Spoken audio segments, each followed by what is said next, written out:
ಚೀನಾಗೆ ವಾರ್ನಿಂಗ್ ಕೊಟ್ಟ ಭಾರತ, ಫಿಲಿಪೈನ್ಸ್ ಪರ ನಿಂತ ಇಂಡಿಯಾ, ಏಷ್ಯಾಕ್ಕೆ ದೊಡ್ಡಣ್ಣ ಆಗ್ತಿದೆಯಾ ಭಾರತ? ಎಸ್ ಸ್ನೇಹಿತರೆ, ಇದೀಗ ಕಿರಿಕ್ ಡ್ರ್ಯಾಗನ್ ಚೀನಾ ಫಿಲಿಪೈನ್ಸ್ನೊಂದಿಗೆ ಖ್ಯಾತೆಯನ್ನು ತೆಗೆದಿದೆ. ಇದಷ್ಟೇ ಅಲ್ಲದೆ ದಕ್ಷಿಣ ಚೀನಾ ಸಮುದ್ರದಲ್ಲಿ ಇನ್ನಿಲ್ಲದ ಯುದ್ಧದ ವಾತಾವರಣವನ್ನು ಸೃಷ್ಟಿ ಮಾಡಿದೆ. ಈ ಸಂದರ್ಭದಲ್ಲಿ ಭಾರತ ಫಿಲಿಪೈನ್ಸ್ ಪರ ನಿಂತಿದೆ.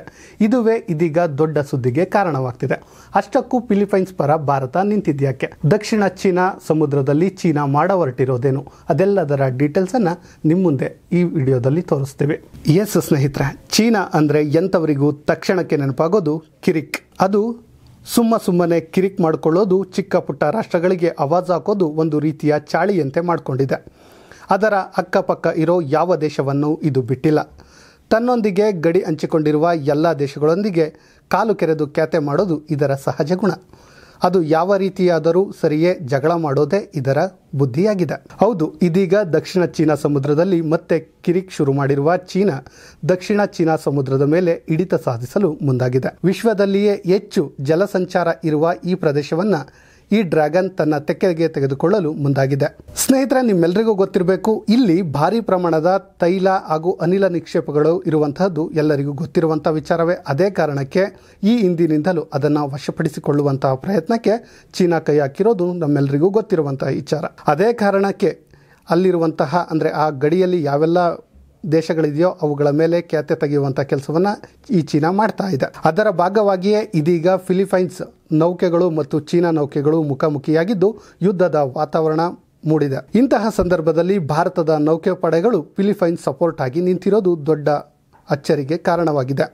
ಹೌದು, ಇಷ್ಟು ದಿನ ಏಷ್ಯಾದಲ್ಲಿ ನಾನೇ ಪ್ರಾಬಲ್ಯ ಎನ್ನುತ್ತಿದ್ದ ಚೀನಾದ ಮಂಡಿ ಮುರಿಯಲು ಭಾರತ ಇದೀಗ ಸಿದ್ಧವಾಗಿದೆ. ಹಾಗಂತ ಚೀನಾ ಕೇವಲ ಇದೊಂದು ದೇಶದ ಮೇಲೆ ಖ್ಯಾತೆ ತೆಗೆಯುತ್ತಿದೆಯಾ ಅಂದರೆ ಖಂಡಿತವಾಗಿಯೂ ಇಲ್ಲ. ಚೀನಾ ತನ್ನ ಗಡಿಯನ್ನು ಹೆಚ್ಚಿಸಿಕೊಳ್ಳಲು ದುರ್ಬಲ ರಾಷ್ಟ್ರಗಳನ್ನೇ ಟಾರ್ಗೆಟ್ ಮಾಡುತ್ತಿದೆ. ಕಿರಿಕ್ ಎಂದರೆ ಎಲ್ಲಿಲ್ಲದ ಇಷ್ಟಪಡುವ ಈ ಕಮ್ಯುನಿಸ್ಟ್ ರಾಷ್ಟ್ರಕ್ಕೆ ಸಣ್ಣ ಪುಟ್ಟ ದೇಶಗಳೊಂದಿಗೆ ಈಗಾಗಲೇ ಯುದ್ಧ ಮಾಡಿ ಗೆದ್ದಿರುವ ಕಾರಣಕ್ಕೆ ಇನ್ನಿಲ್ಲದ ಹುಮ್ಮಸ್ಸು ಬಂದಿದೆ. ವಿಶ್ವಕ್ಕೆ ನಾನು ಏನು ಅಂತ ತೋರಿಸೋದು ಇದರ ಚಾಳಿಯಾಗಿದೆ. ಏಷ್ಯಾದಲ್ಲಿ ಭಾರತ, ಜಪಾನ್ ಮತ್ತು ರಷ್ಯಾವನ್ನು ಬಿಟ್ಟರೆ ಉಳಿದ ಎಲ್ಲ ರಾಷ್ಟ್ರಗಳು ಸಣ್ಣ ಪುಟ್ಟ ರಾಷ್ಟ್ರಗಳೇ.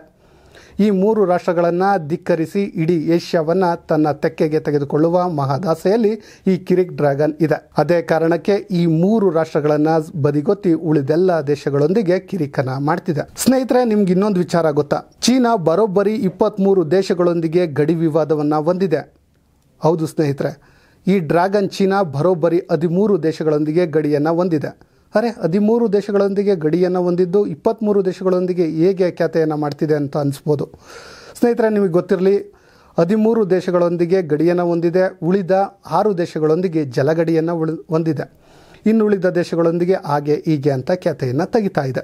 ಇನ್ನು ಸ್ನೇಹಿತರೆ, ಅದರಲ್ಲಿ ಪ್ರಮುಖವಾಗಿ ಬರುವಂತಹ ದೇಶಗಳು ಯಾವ್ಯಾವು ಅಂದರೆ, ಮೊದಲಿಗೆ ಬರೋದು ಭಾರತ, ಆಮೇಲೆ Russia, Bhutan, Brunei, Myanmar, Cambodia, Afghanistan, Indonesia, Japan, Kazakhstan, Kyrgyzstan, ಹೀಗೆ ಹಲವು ದೇಶಗಳೊಂದಿಗೆ ಚೀನಾ ವಿವಾದವನ್ನು ಹೊಂದಿರೋದು ನಿಮ್ಮೆಲ್ಲರಿಗೂ ಗೊತ್ತಿರುವಂಥ ವಿಚಾರವೇ. ಇನ್ನು ಕೆಲ ದಿನಗಳಿಂದ ಇತ್ತೀಚೆಗೆ ಅಂದರೆ ಚೀನಾ ಕೊಂಚ ಕಡಿಮೆ ಮಾಡಿಕೊಂಡಿತ್ತು. ಅಂದರೆ ಈ ಮತ್ತೊಂದು ದೇಶದ ಮೇಲೆ ಏನಕ್ಕೆ ಸಮರ ಸಾಧೋಣ ಅನ್ನುವಂಥದ್ದು. ಯಾವ ಕಾರಣಕ್ಕೆ ಅಂದರೆ ಈ ಕರೋನಾ ಹೆಚ್ಚಾಗಿತ್ತು, ನಿಮ್ಮೆಲ್ಲರಿಗೂ ಗೊತ್ತಿದೆ. ಆ ಕಾರಣದಿಂದ ಚೀನಾವೇ ಬರಗೆಟ್ಟೋಗಿತ್ತು. ಆ ಕಾರಣದಿಂದ ಕೊಂಚ ಏನೋ ಯುದ್ಧದ ಉನ್ಮಾದದಿಂದ ವಾಪಸ್ ಬಂದಿತ್ತು. ಆದರೆ ಇದೀಗ ಮತ್ತೆ ಅದೇ ಫಾರ್ಮ್ಗೆ ಬಂದಿದ್ದು, ಅದರಲ್ಲಿಯೂ ಫಿಲಿಪೈನ್ಸ್ನೊಂದಿಗೆ ಯುದ್ಧಕ್ಕೆ ನಿಂತಿದೆ. ಆದರೆ ಈ ಬಾರಿ ಭಾರತ ಅದಕ್ಕೆ ಸರಿಯಾಗಿಯೇ ಟಾಂಗ್ ಕೊಟ್ಟಿದೆ. ಹೌದು ಸ್ನೇಹಿತರೆ, ಇದೀಗ ದಕ್ಷಿಣ ಚೀನಾ ಸಮುದ್ರದಲ್ಲಿ ಏನು ಯುದ್ಧದ ವಾತಾವರಣ ಸೃಷ್ಟಿಯಾಗಿದೆ, ಅದಕ್ಕೆ ಕಾರಣವಾದ ಚೀನಾ ಮತ್ತು ಫಿಲಿಪೈನ್ಸ್ ದೇಶಗಳು ಯುದ್ಧವನ್ನು ಮಾಡೋದೇ ಸರಿ ಎನ್ನುವಂತಹ ಹಂತಕ್ಕೆ ಹೋಗಿವೆ. ಇಂತಹ ಸಂದರ್ಭದಲ್ಲಿ ನಮ್ಮ ಭಾರತದ ಹಲವು ಯುದ್ಧ ನೌಕೆಗಳು ಏನಿದೆ ಇವು ಇಂಡೋನೇಷ್ಯಾದ ಪರವಾಗಿ ನಿಂತಿವೆ. ಅದಷ್ಟೇ ಅಲ್ಲದೆ ಚೀನಾ ಕೂಡ ಇನ್ನಷ್ಟು ಸೇನೆಯನ್ನು ಕಳಿಸಿದೆ.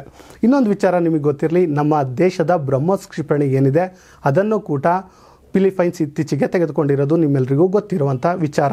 ಸೊ ಈ ಕಾರಣದಿಂದ ಫಿಲಿಪೈನ್ಸ್ ಪರ ಭಾರತ ನಿಂತಿದೆ. ಆ ಕಾರಣದಿಂದ ಇದೀಗ ಚೀನಾಕ್ಕೆ ಒಂದು ರೀತಿ ಡವಡವ ಶುರುವಾಗಿದೆ. ಸ್ನೇಹಿತರೆ, ಒಟ್ಟಾರೆಯಾಗಿ ಹೇಳೋದಾದರೆ ಇಡೀ ವಿಶ್ವದಲ್ಲಿ ನಾನೇ ದೊಡ್ಡಣ್ಣ ಆಗಬೇಕಂತ ಹೊರಟಿದ್ದ ಚೀನಾ ಏಷ್ಯಾದಲ್ಲಿ ಒಂದು ರೀತಿ ದೊಡ್ಡಣ್ಣ ಎಂದೇ ಬಿಂಬಿತವಾಗಿತ್ತು.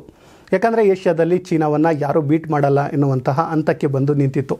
ಆದರೆ ಇದೀಗ ಭಾರತ ಹಂತ ಹಂತವಾಗಿ ಚೀನಾವನ್ನು ಬೀಟ್ ಮಾಡ್ತಾ ಇದೆ.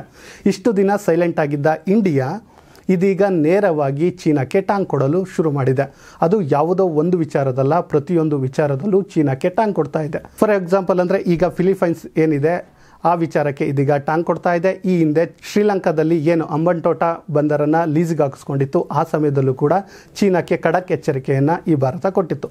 ಒಟ್ಟಾರೆಯಾಗಿ ಸ್ನೇಹಿತರೆ, ಇದೀಗ ಭಾರತ ಚೀನಾಕ್ಕೆ ನೇರವಾಗಿ ಸವಾಲನ್ನು ಎಸ್ತಿರೋದಂತೂ ಪಕ್ಕ. ಸ್ನೇಹಿತರೆ, ಇಂತಹದ್ದೇ ಸುದ್ದಿಗಾಗಿ ಸದಾ ನೋಡ್ತಾ ಇರಿ ಲೈನ್ ಟಿವಿ ಕನ್ನಡ.